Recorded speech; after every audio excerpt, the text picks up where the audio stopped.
Hello friends, কে সুকৃতি ব্লগে তোমাদের সকলকে স্বাগত জানাই। তোমরা নিশ্চয়ই খুব ভালো আছো আর হ্যাপি হোলির সবাইকে আন্তরিক শুভেচ্ছা অভিনন্দন জানাই।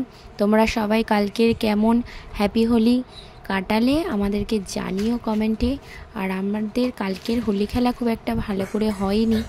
সুকৃতি ফার্স্ট কালকের হোলি খেলেছে, কারণ সুকৃতিদের বসন্ত উৎসবের প্রোগ্রাম ছিল, ওখানেই আমাদের 2টো থেকে 2:30টার মধ্যে চলে যাওয়ার কথা ছিল।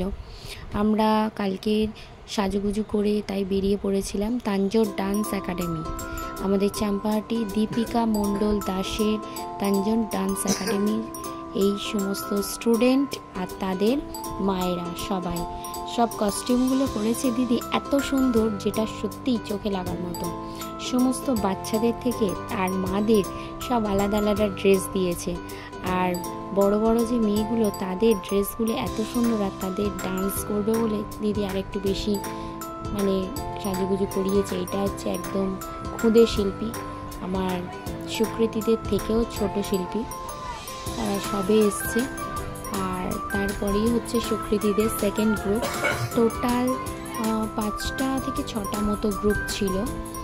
সব গ্রুপগুলোকে মেনটেন করার জন্য একটা করে মেন্টরও ছিল, আর সব গ্রুপের মেম্বারদেরকে আলাদা করে শাড়ি দেওয়া হয়েছিল, সব গ্রুপের মাদের সব আলাদা আলাদা শাড়ি। তারপর আমরা চলে এলাম, দিদি খাওয়া দাওয়ার অ্যারেঞ্জমেন্ট করেছিল পোলাও আর আলু কষা। এটাও একটা গ্রুপ, খুব সুন্দর অসাধারণ লাগছিল এদের, তাই এদের সাথে একটু ফটো তুললাম। আর এই হচ্ছে আমাদের তাঞ্জোর ডান্স একাডেমির ম্যাম দীপিকা মণ্ডল দাস, আর এটা একটা খুব কিউটিশ স্টুডেন্ট। তারপর সুকৃতিরা খেয়ে উঠেই নিচে নেমে দেখছে প্রোগ্রাম হচ্ছে, তার মধ্যে বৃষ্টি পড়ছে, বৃষ্টির সাথে সাথে প্রোগ্রামও কন্টিনিউ চলছে। যেহেতু এটা একটা ক্লাবের মধ্যেই আর বড় হল ছিল আর নিচে স্টেজ ছিল, তাই অতটা অসুবিধা হয়নি, প্রোগ্রামটা কন্টিনিউ করতে পেরেছে। ছোটো ছোটো খুদে শিল্পীদের প্রোগ্রামটা কেমন লাগলো তোমরা অবশ্যই কমেন্টে জানিও। ভালো লাগলে একটা লাইক শেয়ার করতেই পারো, করে দিলে আমাদের একটু ভিডিওগুলো সবার কাছে পৌঁছে যেতে পারে। আর তোমরা সবাই খুব ভালো থেকো, খুব ভালো জীবন কাটাও, সুখে থেকো, হ্যাপি থেকো সবাই।